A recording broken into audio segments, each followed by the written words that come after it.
امریکہ اور ایران کے درمیان جنگ بندی آج ختم ہو رہی ہے۔ ایران کے مثبت اشارے، مذاکرات کی امید بڑھ گئی۔ غیر یقینی صورتحال میں سفارتکاری کا امتحان، مذاکرات کامیاب ہوں گے یا تعطل برقرار رہے گا؟ پوری دنیا کی نظریں اسلام آباد مذاکرات پر۔ مذاکرات کی ممکنہ دوسرے دور کی تیاریاں عروج پر۔ وفاقی دارالحکومت اسلام آباد میں سیکیورٹی کے غیر معمولی انتظامات، ریڈ زون جانے والے تمام راستے بند۔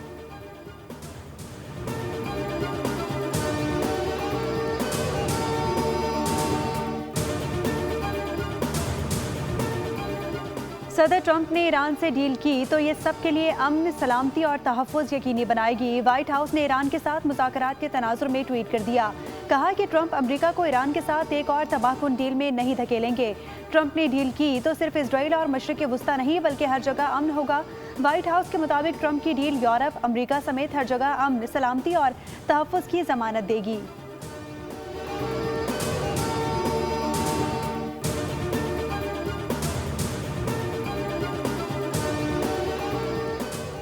ایران نے کئی بار جنگ بندی کی خلاف ورزی کی ہے۔ امریکی صدر ڈونلڈ ٹرمپ کا الزام، کہا کہ ایران کے ساتھ جلد ڈیل ہو جائے گی مگر جلد بازی میں کوئی بری ڈیل نہیں کروں گا۔ امریکی صدر نے میڈیا سے گفتگو میں کہا کہ میرے خیال میں مذاکرات میں کوئی گیم نہیں ہو رہا۔ امریکی وفد چند گھنٹوں میں اسلام آباد پہنچنے والا ہے۔ ڈیل ہونے پر سینئر ایرانی رہنماؤں سے ملنے کو تیار ہوں۔ ایران سے جو معاہدہ ہم کر رہی ہیں وہ اوباما اور بائیڈن دور سے کہیں بہتر ہوگا۔ وقت آ چکا کہ ایران کی کلنگ مشین کو ختم کیا جائے۔ ایک ہی مطالبہ ہے، ایران کو جوہری ہتھیار رکھنے سے دستبردار ہونا چاہیے۔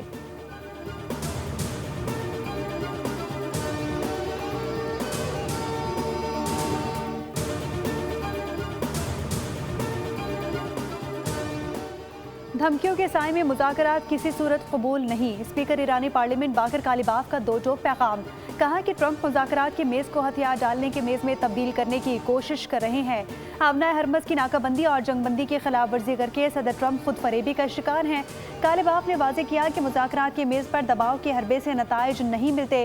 ایران دھمکیوں کے سائے میں مذاکرات کی پیشکش قبول نہیں کرتا۔ پچھلے 2 ہفتوں کے دوران ایران نے میدان جنگ میں نئے پتے دکھانے کے لیے خود کو تیار کر لیا۔ ادھر ایران کے نائب وزیر خارجہ سعید خطیب زادے نے انٹرویو میں کہا، امریکہ کے پاس اس کے سوا کوئی چارہ نہیں کہ وہ حد سے بڑھ کر کیے جانے والے مطالبات ترک کرے اور ایرانی عوام کے حقوق کا مکمل احترام کرے۔ امریکہ جنگ کر کے دیکھ چکا اور ممکن ہے کہ وہ جنگ کے راستے پر رہ کر کچھ حاصل کرنے کی سوچ میں ہو، مگر اس بحران کا واحد حل سفارتکاری ہے۔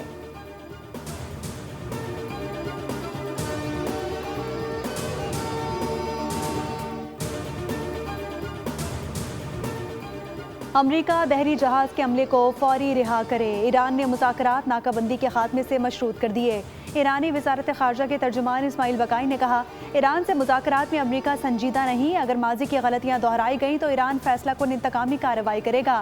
امریکی تجاویز غیر سنجیدہ اور مطالبات غیر حقیقی قرار دیتے ہوئے بتایا، ایران سے جوہری مواد کی بیرون ملک منتقلی کبھی مذاکرات کا حصہ نہیں رہی۔ امریکی اسرائیلی حملوں سے پہلے آبنائے ہرمز محفوظ تھی۔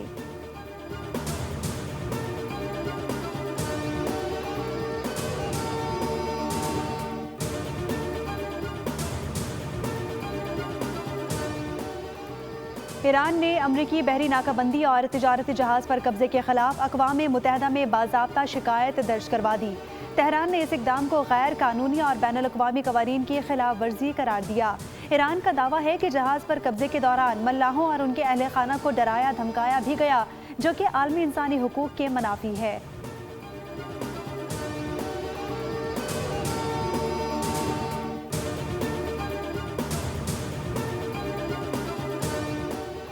امریکہ پر تاریخی عدم اعتماد مذاکرات کی راہ میں سب سے بڑی رکاوٹ ہے۔ بامعنی مذاکرات کے لیے وعدوں کی پاسداری بنیادی شرط ہے۔ ایرانی صدر مسعود پزشکیان نے کہا، امریکہ کے غیر تعمیری اور متضاد بیانات صورتحال کو مزید پیچیدہ بنا رہی ہیں۔ امریکہ دراصل ایران سے ہتھیار ڈالنے کا مطالبہ کر رہا ہے، لیکن ایران کسی بھی قسم کے دباؤ یا طاقت کے سامنے سر نہیں جھکائے گا۔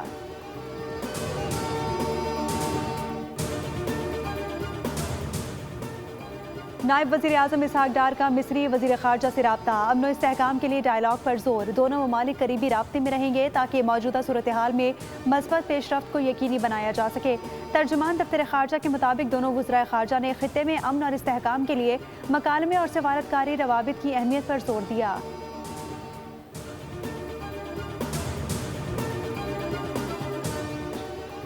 قطر جنگ بندی کے لیے پاکستان کی کوششوں کی حمایت کرتا ہے۔ واشنگٹن اور تہران کے درمیان اسلام آباد میں جنگ بندی مذاکرات پر گہری نظر رکھے ہوئے ہے۔ قطری وزارت خارجہ کی نیوز بریفنگ بتایا کہ اسلام آباد مذاکرات سے متعلق قطر، امریکہ سمیت تمام فریقوں سے رابطے میں ہے۔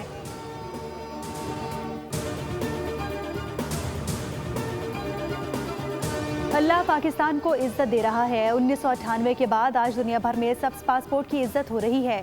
وزیر اعظم، نائب وزیر اعظم اور فیلڈ مارشل کا کردار لائق تحسین ہے۔ سیاسی اور دفاعی میدان میں اپنا کردار بھرپور طریقے سے ادا کیا۔ صدر مسلم لیگ نون نواز شریف کا گلگت بلتستان پارلیمانی بورڈ کی اعلیٰ سطح اجلاس سے خطاب۔ کہا کہ بتایا جائے 15 سال سے کے پی میں ابھی تک کیا ہوا، کیا عوام کو سہولیات ملی؟ نون لیگ سے زیادہ گلگت بلتستان کو کوئی نہیں جانتا۔ نون لیگ کی خدمت اپنی مثال آپ ہے۔ نون لیگ کی پوری لیڈرشپ آپ کے شانہ بشانہ ہے۔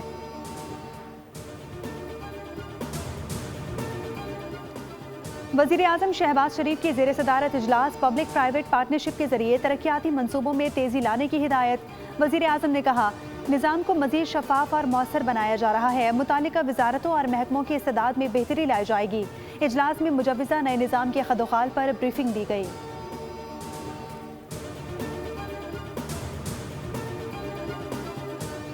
پاکستان کو سعودی عرب کی جانب سے مزید $1 ارب کے فنڈز موصول ہو گئے۔ اسٹیٹ بینک نے سعودی وزارت خزانہ کی جانب سے فنڈز موصول ہونے کی تصدیق کر دی۔ بتایا کہ یہ رقم سعودی حکومت کی جانب سے اعلان کردہ $3 ارب ڈپازٹ کی دوسری قسط ہے۔ سعودی عرب کی جانب سے 15 اپریل کو $2 ارب پہلے ہی موصول ہو چکے۔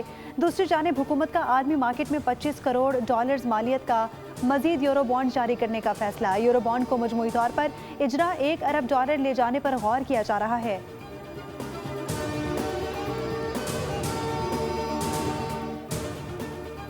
آئی ایم ایف نے پاکستان کے لیے $1 ارب کی اگلی قسط منظور کرنے کے لیے نئی شرائط عائد کر دی۔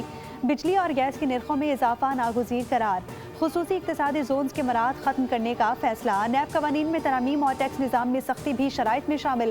ذرائع کے مطابق حکومت نے آئی ایم ایف سے اس بات پر بھی اتفاق کیا، جولائی 2026 سے گیس کی نرخوں میں ہر 6 ماہ بعد اور جنوری 2027 سے بجلی کی نرخوں میں سالانہ بنیادوں پر رد و بدل کیا جائے گا۔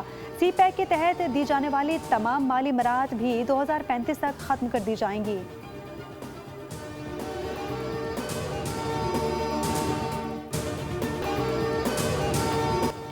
مفکر پاکستان حضرت علامہ محمد اقبال رحمۃ اللہ علیہ کی برسی عقیدت و احترام کے ساتھ منائی جا رہی ہے۔ اقبال نے اپنی فکر اور شاعری کے ذریعے بر صغیر کے مسلمانوں کو ایک الگ قوم ہونے کا شعور دیا۔ اسی فکری رہنمائی نے قیام پاکستان کی جدوجہد کو ایک مضبوط نظریاتی بنیاد فراہم کی۔ کشمیر اقبال کی سوچ کا اہم مرکز رہا، جس کو بارہا انہوں نے اپنی شاعری میں سمویا۔ صدر مملکت آصف علی زرداری نے اپنے پیغام میں کہا، حکیم الامت علامہ محمد اقبال نے تصور پاکستان کو فکری جہت عطا کی۔ اقبال نے مسلم امہ کو خود آگاہی، خودداری اور جہد مسلسل کی راہ دکھائی۔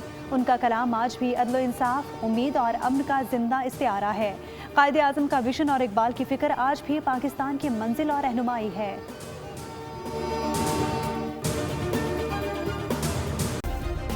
سبسکرائب کریں اور بیل دبائیں تاکہ کوئی خبر رہ نہ جائے۔